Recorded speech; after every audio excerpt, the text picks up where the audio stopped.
whatever it takes. That would be my motto. Whatever it takes, right? Whatever Yes. option you need. And Melanie, you were talking about earlier. You need me to come to you, I'll come to you.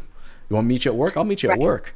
You want me to leave it out in a parking lot and the key in a bag, and we'll just kind of talk from a distance. Hell, we'll do that too. Toss it across. But Melanie, I'd like to get your thoughts on the handcuffs that I call My co-op. favorite thing to do is co-op and compliance. There's so many things that I can say about co-op and compliance. But the one thing that I will say, I'll start with, is all of the manufacturers that we have were extremely supportive and extremely easy to work with during this entire COVID process. And as someone who is doing all the pre-approvals and doing all the submissions and dealing one-on-one, whether it's with Ansira or ACB, that's me. And it's been a lot easier to get that messaging out. I have not had any issues with, whether it's a banner ad or some other type of message that we're putting out. I have not had an issue with it. But on the flip side of that, there are a lot of restrictions that we have as a result of co-op. So my thought process, and I'm just speaking for myself in my experience, is when a vendor comes in to talk to me about co-op. Did I lose you guys again? No. Oh no. No, we can hear you. Hello? Can you hear us? Uh-oh. I can. Hi. We can do it all. Are you there? Sorry. Can you? We can hear you. Okay. Sorry. My Wi-Fi is unstable here. I should have stayed in my home office today. Okay, so should I start over with co-op? Okay. Okay. What was I saying? Okay, co-op. So in my experience so far during COVID has been all the manufacturers have been extremely supportive and have been very easy to work with from the compliance and the co-op standpoint with regard to our marketing and our advertising.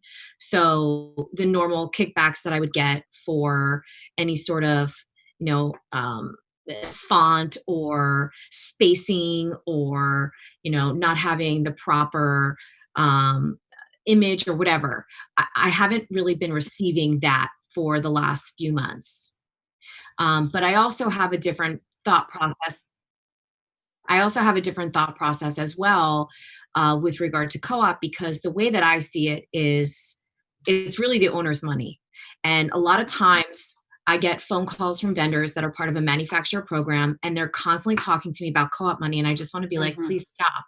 Like, stop talking to me about co-op, because we're not even factoring in co-op right now. That's not the number we're looking at. We're looking at our budget and what our budget is. And the co-op money is just gravy. And that's money that's just, coming in for the store. But that doesn't factor into our decision to go with a specific vendor or program.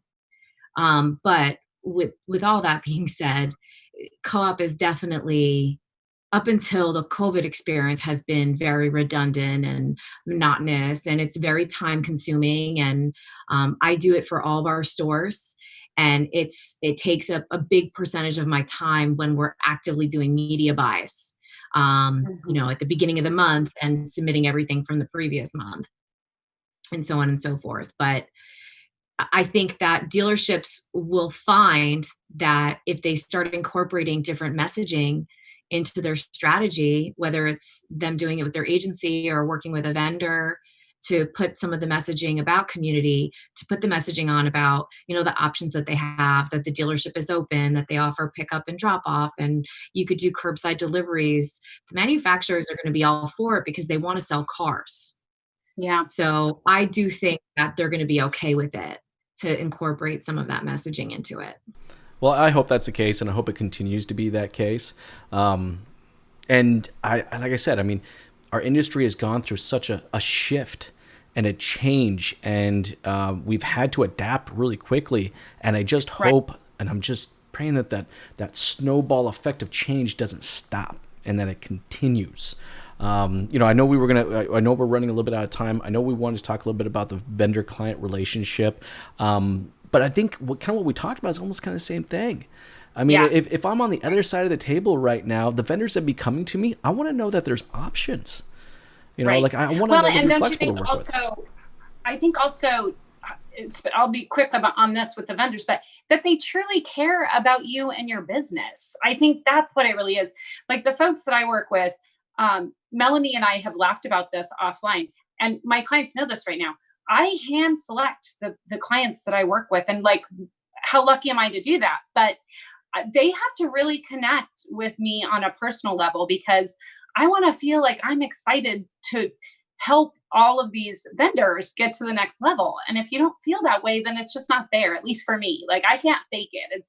So I think it doesn't matter if you're talking about a dealership, a vendor, a customer, a staff member, everybody wants to feel stoked, right, about working with this company. And so if you can create a brand that makes people stoked for working with your company or being with your company or shopping with your company, then you're golden.